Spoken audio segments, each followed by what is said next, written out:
PPKM dilonggarkan, nakes di posisi bahaya. PPKM diperketat, rakyat akar rumput dalam posisi bahaya. Covid diabaikan, sistem kesehatan negara ambruk. Covid salah kelola, ekonomi ambyar dan rakyat turun ke jalan. Satu hal yang dipikirkan banyak masyarakat saat ini, kalau ada apa-apa dengan pemerintahan sekarang, jangan sampai jatuh ke tangan yang modelnya sama lagi, kapok. Maka mata orang pun menatap para calon dan kelompok yang ada, juga partai yang ada, dan mulai mereview satu persatu. Kita tahu saat ini ada 3 kelompok besar. Kelompok PDIP Gerindra, kelompok politik PKS Demokrat yang oposisi saat ini, juga termasuk di sini adalah kelompok yang diusahakan dikucilkan oleh pejabat saat ini yang dilabel kadrun oleh fansnya. Karena kalau kadrun berkuasa, mereka yang anti kadrun, ayo siapa orang itu? Tahu kan? Mereka disingkirkan. Jadi kadrun adalah ancaman, baik agama, ras, dan sosial statusnya. Terakhir, kelompok istana. Dalam istana bisa partai, bisa kedekatan individu. Maka kelompok pertama, merah oranye ini sebenarnya pernah berkuasa 3 tahun di zaman Ibu Mega presiden. Kemudian kelompok politik Demokrat PKS, mereka berjaya di zaman Pak SBY jadi presiden. Dan kelompok istana berjaya sekali saat ini yang dekat dengan Pak Jokowi. Dalam kelompok istana ada Partai Golkar juga. Ada kedekatan lainnya, perorangan ataupun kelompok. Kemudian terjadi masalah saat ini karena Covid. Dimana kalau ada apa-apa dengan pemerintahan sekarang, misalnya Covid merajalela tak terselesaikan, maka pihak istana yang paling kena imbas negatifnya. Kelompok 1,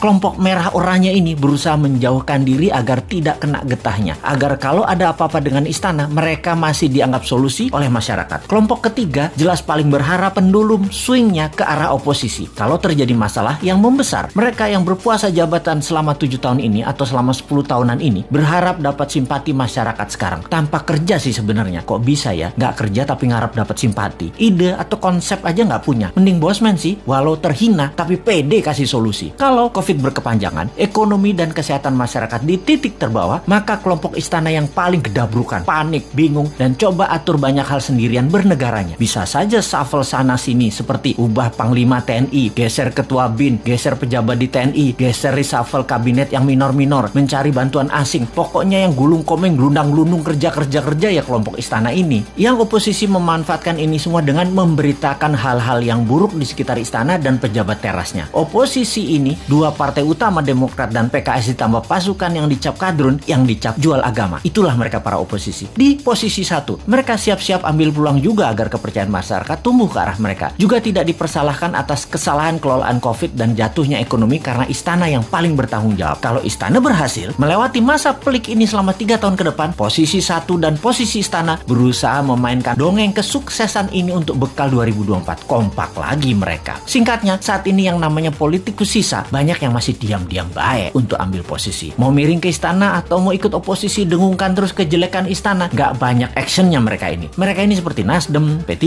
PAN, PKB, Hanura. Partai-partai miring ke istana ini juga terasa sekali mereka lagi ambil jarak dengan istana sekarang. Deket enggak, jauh enggak, bantu enggak, ngerecokin dikit palingan. Inilah peta saat ini kalau kita persingkat. Nah, kita sekarang ke depan bagaimana? Kita sekali lagi ingatkan, 3 posisi tadi yaitu kelompok pertama merah oranye, kelompok istana, dan kelompok oposisi. Ini petanya kita tarik ke belakang. Kita lihat 20 tahun terakhir ini. 3 tahun Ibu Mega, 10 tahun Pak SBY, 7 tahun istana saat ini. Total 20 tahun. Kemudian kita list daftar calon pemimpin 2024. Para calon yang ada saat ini adalah datang dari ketiga genre politik yang ada. Sebutkanlah satu persatu. Pasti mengacu ke salah satu kelompok. Misalnya Pak Prabowo masuk kemana? Sudah tahu kan? Pak Erik misalnya masuk kemana? Pak Ganjar, Pak Anies, Pak Ridwan Kamil masuk kemana? Jelas ya? Ini pertanyaan new mind sekarang. Apakah dalam 20 tahun terakhir negara Indonesia jadi negara superpower? Apakah Indonesia jadi negara yang ditakuti dan disegani di sekitar kawasan? Apakah Indonesia jadi negara tidak impor lagi dan menjadi negara produsen kelas dunia? Apakah pendidikan Indonesia terbaik di dunia saat ini? Apakah sumber daya alam Indonesia masih utuh atau sudah mulai habis tanpa membuat Indonesia jadi kaya? Bener nggak? Pertanyaannya sekali lagi, yakin masih mau sama mereka yang model kelolaan negaranya pasti sama seperti dalam 20 tahun terakhir ini? Yakin masih memilih orang yang di etalase itu semua? Berani nggak ambil yang baru, yang beda, yang timnya kuat di dalam dan di luar negeri, yang bukan genre bernegara ala 3 kelompok yang berkuasa, yang akan menyatukan semuanya di bawah kekuatan yang baru?